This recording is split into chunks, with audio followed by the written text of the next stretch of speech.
आप एक बार देखेंगे, ये अच्छे से जूम कीजिएगा। ये gold medals first sports educator, 24 gold medals. आज इनका एक हक है, हक।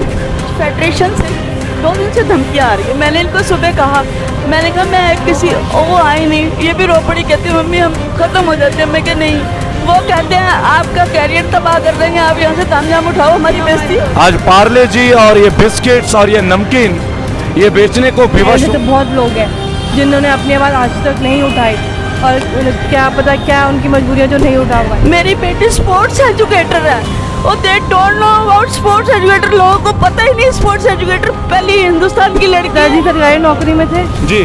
उनके जाने के बाद उनके इलाज पे बहुत खर्चा हुआ, फिर वो नहीं रहे। राजनीतिक दौर खत्म हो जाएगा ना जी। इन चीजों से जी। तो ऐसी नौबत ही ये गोल्ड मेडल्स हैं, 24 नेशनल गोल्ड मेडल्स। मेरी प्यारी, मेरी छोटी बहन दिलराज कौर। हर आदमी के मन में एक आक्रोश है, और ये आक्रोश अब बढ़ता जाएगा। ये हक महेंद्र सिंह धोनी को मिलेगा, क्या ये हक सुभाष एलआई जी को मिलेगा, ये हक फोगाट बहनों को मिलेगा। जय हिंद, जय भारत में रेबल सदानंद पति इस वक्त देवभूमि उत्तराखंड में आप लोगों के साथ, और ये वीडियो बहुत लोगों के लिए प्रेरणा का स्रोत बनेगा, और करोड़ों दिल में शायद एक अलग भी जगेगी, और साथ ही एक इंसाफ की पुकार की भी ज़रूरत पड़ेगी। क्योंकि मैं जिस शख्स के साथ यहाँ बैठा हूँ अभी, मेरी छोटी बहन शूटर दिलराज कौर, ना जाने कितने गोल्ड मेडल जीती हुई हैं, पैरा शूटर हैं, राष्ट्रीय लेवल अंतर्राष्ट्रीय मंच पे उनकी बहुत उपलब्धियां हैं। लेकिन इस देश में साहब उपलब्धियों की क्या मिसाल कि आज ये उपलब्धि होने के बाद मेरी बहन जो है, मैं चाहूँगा कैमरामैन इसे अवश्य दिखाएं, आज पार्ले जी और ये बिस्किट्स और ये नमकीन ये बेचने को विवश हो गई है। ये देश का दुर्भाग्य है, और मेरे जैसे एक भाई का दुर्भाग्य है कि दिलराज जी, मैं आपके साथ ऐसा मिल रहा हूँ, ये मेरे लिए गर्व की बात है। क्योंकि रेबल सड़क का है, मैं दिखा सकता हूँ, एक बार सड़क दिखा दीजिएगा। मैं सड़क का ही व्यक्ति हूँ, सड़क पे चलिए।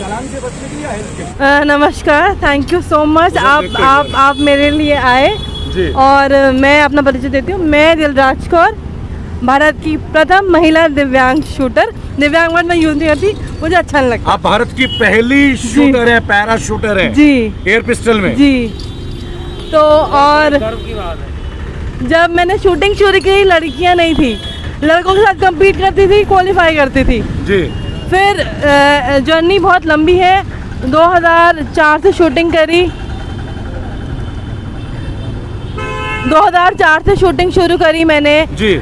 नेशनल लेवल पे 28 गोल्ड। कितने गोल्ड, एक बार दोबारा मेरे सारे करोड़ों रेबल साथियों का बताइएगा, कितने gold? 24 gold. 24 gold. National level पे 24 gold, 8 silver, 3 bronze medal, being the first Indian woman para woman. Internationally मैंने सबसे पहले। आप एक बार देखेंगे, ये अच्छे से जूम कीजिएगा। ये गोल्ड मेडल्स राष्ट्रीय स्तर पे मेरी छोटी बहन Dilraj Kaur, post graduate, LLB, एक वकील, जिन्हें अपने नाम के आगे दिव्यांग शब्द को शूट करना अच्छा नहीं लगता, थ्रो करना अच्छा नहीं लगता। अगर ये दिव्यांग है तो हम हैं क्या? हम जैसे करोड़ों भारतीयों की बिसात क्या है? ये सवाल खेल मंत्री किरण रिजिजू से सबसे पहले रेबल पूछेगा, और मुझे लगता है आप लोग सब पूछेंगे या नहीं पूछेंगे? जोर से बोलिएगा एक बार।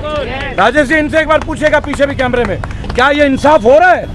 नहीं हो रहा है। क्या हमारी बहन बेटियां, राजेश जी, क्या हमारी बहन बेटियां इतने सारे गोल्ड मेडल लेके यहाँ पे पार्ले जी और मूंग दाल और चिप्स, आपने रोंगटे खड़े कर दिए मेरे। Thank you, pleasure. रेबल के रोंगटे बहुत कम खड़े होते हैं, मैं बताऊं आपको जी। और ये तमाम मेडल्स बहुत गर्व से हमें बोलना पड़ता है। मैं आपको बताना चाहूँगा, रेबल सदानंद पति रेबल फाउंडेशन से एक और रन किरण रिजिजू जी तैयार रही है, और उत्तराखंड के खेल मंत्री जिनका नाम है अरविंद पांडे जी। इतने सारे मेडल्स, कैसे एक व्यक्ति अपने जीवन के जद्दोजहद में एक पैरा शूटर एयर पिस्टल की और देश का एक इंसाफ। ये देखिए रोज रुक रही है, सारी गाड़ियां रुक रही हैं, तमाम गाड़ियां रुक रही हैं, चाहे प्रशासन की हो चाहे किसी की भी हो, हर तरफ से। राजेश जी आप टर्न कीजिएगा 360। ये एक बहुत महत्वपूर्ण चीज़ है। अभी आगे इनकी कहानी को सुनेंगे, लेकिन कैमरामैन अगर इस मेडल को, इन मेडल्स को एक बार दिखा सकें। आइए सर एक बार, ये गोल्ड मेडल्स हैं, 24 नेशनल गोल्ड मेडल्स मेरी प्यारी मेरी छोटी बहन दिलराज कौर के लिए। बहन जी मैं भी बेटी का बाप हूँ और मुझे कहीं ना कहीं छलनी होता हूँ मैं, अगर कोई गरीब को उसका हक ना मिले तो मुझे दर्द होता है। लेकिन एक खिलाड़ी जिसने इतने कीर्तिमान स्थापित किए हैं, इतने सारे कीर्तिमान, कहीं ना कहीं माननीय मोदी जी आपकी खेल मंत्रालय का पोल खुलता है। मैं क्यों बोलूं कि केवल उत्तराखंड के अरविंद पांडे की बात है? क्या किरण रिजिजू जी को पता नहीं है? क्या नेशनल गोल्ड मेडल केवल और केवल उत्तराखंड की धरोहर है, या पूरे राष्ट्र के 135 करोड़ भारतीयों की अस्मिता और उनके प्रेम का प्रतीक नहीं है ये गोल्ड मेडल? किन लोगों ने आपको इतनी अनदेखी की? आपने बहुत लोगों से संपर्क भी किया होगा। 2021 में भी आप दिल्ली आई थी जी, उसके बारे में जरा बताएंगे मुझे बहन? जी बिल्कुल जी जैसे मैंने ISSF जूरी कोर्स किया है, जी तो जो हमारी नेशनल राइफल एसोसिएशन है वो मुझे बहुत सपोर्ट करते हैं। मतलब जैसे जितना प्यार आप दे रहे हैं, जो मेरे नेशनल इंटरनेशनल शूटिंग फ्रेंड्स हैं जी, वो मुझे बहुत, क्योंकि उनको पता है कि मैंने क्या किया है जी, तो वहाँ से जितना सामान मुझे मिलना चाहिए उससे 100 गुना मुझे मिलता है जी। उन लोगों से कोई शिकायत नहीं है। आइए माता जी भाई जी उन बोलिए। लोगों से कोई शिकायत नहीं है। फिर जब मैंने ISSF जूरी कोर्स किया तो मेरी काबिलियत को देख के वो लोग मुझे नेशनल कंपटीशन में एज एन ऑफिशियल बुलाते हैं, क्योंकि मेरे पास वो लाइसेंस है। ओके, ये उनका प्यार है कि जब अभी वर्ल्ड कप हुआ तो मेरा भी selection as a technical officer हुआ। ओके, और वर्ल्ड के जितने टॉप शूटर्स थे जी, उनके साथ उनको मिलने का, उनके वेपन को, कभी अभिनव बिंद्रा जी से मिलने का सौभाग्य प्राप्त हुआ? जी पहले हुआ जब वो शूटिंग करते थे। कभी वो आए अपने नजर में? कभी आपके लिए वो आए हैं उठ के कहीं? मुझसे इतनी देखिए मैं एक बात बोलूंगा, इस देश में एक बहुत बड़ी विडंबना है, किसी के नाम पे फिल्में बन रही है, लेकिन लोग ये भूल जाते हैं कि अभिनव बिंद्रा जैसे जो प्लेयर हैं वो भी एक महान प्लेयर हैं, लेकिन उनके पास एक फाइनेंशियल बैकग्राउंड था। उनके पिता एक बहुत बड़े व्यापारी हैं और बहुत बड़े व्यापारी हैं, उनकी ट्रेनिंग एक प्रोफेशनल एनवायरनमेंट में हुई, लेकिन मेरी बहन के साथ कोई फाइनेंशियल बैकग्राउंड नहीं है। कैमरामैन को मैं बोलूँगा कि आप ये बात समझें कि इस वक्त एक ऐसे परिवार के, अत्यंत मध्यम वर्ग परिवार के जो लोग हैं, उन लोगों का ये जो संघर्ष रथ है, संघर्ष और रथ, क्या इस तरह से हम पूर्ण विराम लगाते रहेंगे? देश के 24 गोल्ड मेडल जिनको उठाते हुए मेरा कलाई में भी आज एक जोर पड़ रहा है, मेरे बदन में रोंगटे खड़े हो रहे हैं इन्हें देख के। आप रोइए मत, मेरी बात सुनिए, आपका भाई जिंदा है अभी, और 18 करोड़ रेबल सर झुका के नतमस्तक हो के बहन जी आपके साथ है। मेरी आदत है, अगर मैंने किसी मुहिम को उठाया तो जब तक उसमें एक किला फतेह नहीं किया मैं रुकता नहीं हूँ। ये तमाम लोग जानते हैं, ये तमाम लोग जानते हैं, लेकिन बात केवल एक है, इस वक्त रेबल की बात नहीं है, इस वक्त एक बागी की बात है, जिन्होंने स्पोर्ट्समैन स्पिरिट का पूरा रूप दिखाया, जो आज तक बागी बने नहीं। लेकिन मैं आज आपसे एक बात कहता हूँ, दर बदर जो हम लोग आज हो रहे हैं ना, वो इसीलिए हो रहे हैं बहन जी क्योंकि हम बगावत कर नहीं रहे, और अब वक्त है इन मेडल्स को बगावत करने की। एक बात बताइए, आज एक 24 गोल्ड मेडल जीतने वाला कैंडिडेट वो इस तरह से भूखा रहेगा कि उसे पार्ले जी के बिस्किट बेचने होंगे? धिक्कार है और लानत है केंद्र की उस सरकार पे, राज्य की उस सरकार पे, और धिक्कार है तमाम उन लोगों का जो इनके साथ इस विस्मय भरी परिस्थिति में खड़े नहीं होते हैं। हर उस व्यक्ति को, हर उस शख्स को, हर उस खिलाड़ी को, चाहे वो महेंद्र सिंह धोनी हो जो कभी आम्रपाली का ऐड करते हैं, चाहे वो विराट कोहली हो और चाहे वो किरण रिजिजू हो, आप लोग इतने बड़े बड़े ऐड करते हैं। जिमी जी आइए ना, मेरे साथ आइए प्लीज़, प्लीज़ कम आइए। स्वागत करूंगा मेरे मंच पे उत्तराखंड के एक बहुत ही होनहार फिल्म डायरेक्टर, मेरे अजीज दोस्त, मेरे अनुज, मेरे प्रिय भाई, आइए जिमी जी प्लीज आइए ना, स्वागत करूंगा आपको इस मंच में Jimmy ji. Thank you sir. और बहुत दिल टूटा आज जो बहन की स्थिति, हम कल रात हम लोग ये डिस्कस कर रहे थे, मैंने इनको अभी बताया, मैंने इनको एक मिनट चलिए चलिए चलिए ठीक है, चलिए धन्यवाद धन्यवाद। देखिए हम एक बार इनको प्लीज प्लीज प्लीज, धन्यवाद धन्यवाद धन्यवाद। देखिए क्या भावना है। अभी अभी एक भाई आए और वो इनके पैर छू के गए, लाखों करोड़ों लोगों का एक प्रेरणा का स्रोत बने पड़े। दिलराज कौर को इंसाफ नहीं चाहिए, दिलराज कौर के लिए रेबल को इंसाफ चाहिए। आखिर कब तक 24 गोल्ड मेडलिस्ट 24 गोल्ड मेडल लेने के बाद एक खिलाड़ी अपना इंसाफ क्यों मांगे? क्या 135 करोड़ भारतीय मर गए क्या जिम्मी जी? नहीं नहीं, सब साथ खड़े हैं, क्योंकि अगर ये राजनीतिक दौर खत्म हो जाएगा ना जी, इन चीजों से जी, तो ऐसी नौबत ही नहीं आप आएगी। लोग आ सकते हैं मेरे भाई, आप लोग आ ऊपर सकते से हैं। अगर सपोर्ट मिलना जी, शुरू हो जाए तो ऐसी जी, नौबत ही ना आए कभी। जी देखिए, ग्राउंड लेवल से एक अत्यंत ही मध्यम वर्ग परिवार से संबंध रखते हैं आप, जी, है ना? जी। आय का स्रोत क्या रहा है आपके घर में? इनकम का क्या स्रोत रहा है बहन जी? पिताजी सरकारी नौकरी में थे, जी, उनके जाने के बाद उनके इलाज पे बहुत खर्चा हुआ, फिर वो नहीं रहे, जी, सबको पता है यहाँ पे। जी, और जब भैया का भी एक्सीडेंट हो गया, काफ़ी सारे लोन हमने चुकाए। अब हम, हाँ, आप लोगों ने पकड़े बहुत रखिएगा सहयोग किया।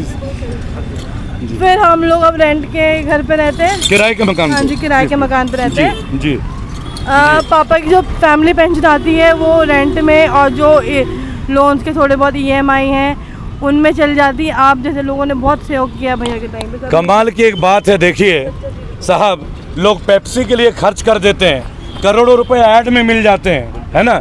और मेरी एक छोटी बहन है जो अपने आप को दिव्यांग नहीं मानती, एक्चुअली दिव्यांग तो मैं खुद को मानने लगा हूँ कि क्या फ़ायदा हमारे जीवन का, इस बगावत का क्या फ़ायदा जब अपने हिस्से का सम्मान मैं उन्हें ना दिला पाऊँ। तो मैं केवल एक प्रण लेता हूँ और 7 दिन के अंदर आपको इसका रिजल्ट मिलेगा। ये रेबल फाउंडेशन आपसे वादा करता है बहन जी, ये मेरा वादा है आपसे। हमने आज तक जो बोला वो करके दिखाया। अगले 7 दिनों में उत्तराखंड की सरकार और केंद्र का खेल मंत्रालय अगर इनके रोंगटे ना खड़े कर दे और इनके दरवाजे ना हिला दिए तो मेरा नाम रेबल नहीं। सवाल मेरी छोटी बहन का हक का है, सवाल उस माँ का है जो इस उम्र में भी आके उनके लिए इतना। माता जी एक बार इधर आ जाएंगे प्लीज़, एक बार यहाँ आ जाइए, आइए प्लीज़। ये वीडियो थोड़ा, माँ देखिए, माँ का एक बहुत बड़ा रोल है हमारे जीवन में। मेरी सुपर हीरो है ये। देखिए, ये आपको नहीं, मेरी सुपर हीरो है। रोइए मत, देखिए आप, आपने मेरे को बोला, मैं आपको बेटे की तरह आप रखता हूँ। बेटे हैं तभी मेरे को थोड़ा है, मेरे सभी खड़े हैं। आपने आवाज़ उठाई इतनी दबंग तरीके से।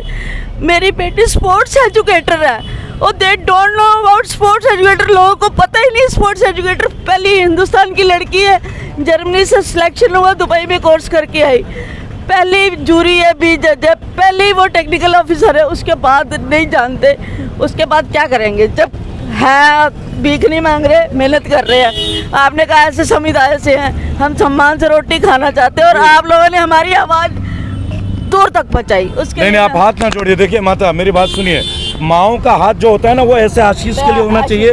माओं का हाथ ऐसे होगा तो फिर बेटों का तो जीवन पाप से भर जाएगा जी। फिर हम जैसे बेटों का होना ना होना सब बराबर है। मैं आपको बताऊं, एक बड़ी छोटी सी बात है, मेहनत से खाएंगे।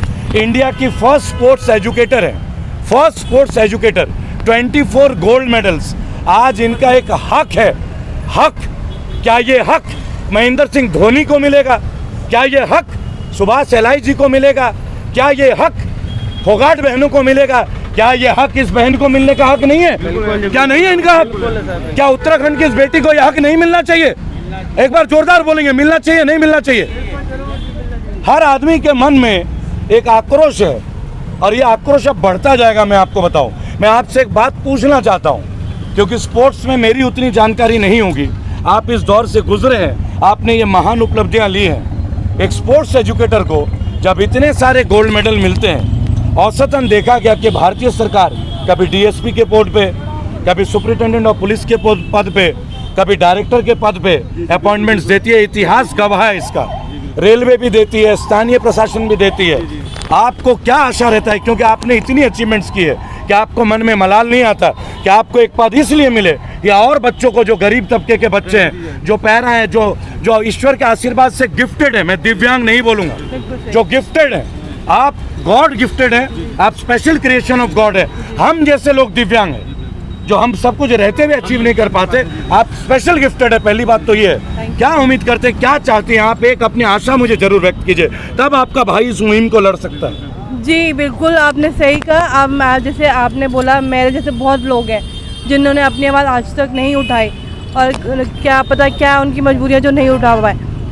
जो हमने किया वो सरकार की नज़रों में पहले था कि स्पोर्ट्स पॉलिसी में प्रावधान नहीं है, जो भी उनकी वो रहे होंगे टेक्निकल इश्यूज, हाँ टेक्निकल इश्यूज रहेंगे। I don't want to talk about that. No, near. You have to talk about sports हाँ। and the right of the sports people. तो मुझे है कि जो सम्मान हम लोग क्या है ना, हम लोग अपनी फिजिकल कैपेबिलिटीज़ को पुश करके, फिजिकल लिमिटेशन को पुश करके स्पोर्ट्स में जाते हैं। और आइए देखिए तालियां, एक बार रोटेट हो जाए कैमरामैन, कंप्लीट जी बहुत हैवी हो जी जाएगा, जी। हैवी हो जाएगा, हैवी हो जाएगा, हैवी हो जाएगा। देखिए देखिए, ये कह रही है मेरी छोटी बहन कि ये हैवी हो जाएगा। आप ये अंदाजा लगाइए हम लोगों पे क्या भार पड़ रहा है। पता लगे गवर्नमेंट को कितने वो मेडल के बाद जरूरी है। मैं इस वीडियो में एक स्पेशल मैसेज देना चाहता हूँ। हम पकड़ लेंगे, आप बोलेंगे छोटा भाई जिंदा है, अपने कंधों में उठा लेंगे आपको, आपके तो बहुत भाई तैयार हैं। जगह बताओ कहाँ ये देखिए, जगह बताइए गगन कहाँ ले रखो। बताइए। फोर गन एक छोटी सी बात है, एक विस्तृत जानकारी मेरी उस बहन के साथ, जो तमाम लोग, देखिए गाड़ियां रुक रही हैं, कैमरामैन थोड़ा रोटेट कीजिए ना टाइम से जी। गाड़ियां रुक रही हैं, सब देख रहे हैं, केवल बहुत ज्यादा वजन हो गया। आइए वापस आइए कैमरामैन। थोड़ी देर कोई बात नहीं, चिंता मत करो, जरूरी है ये।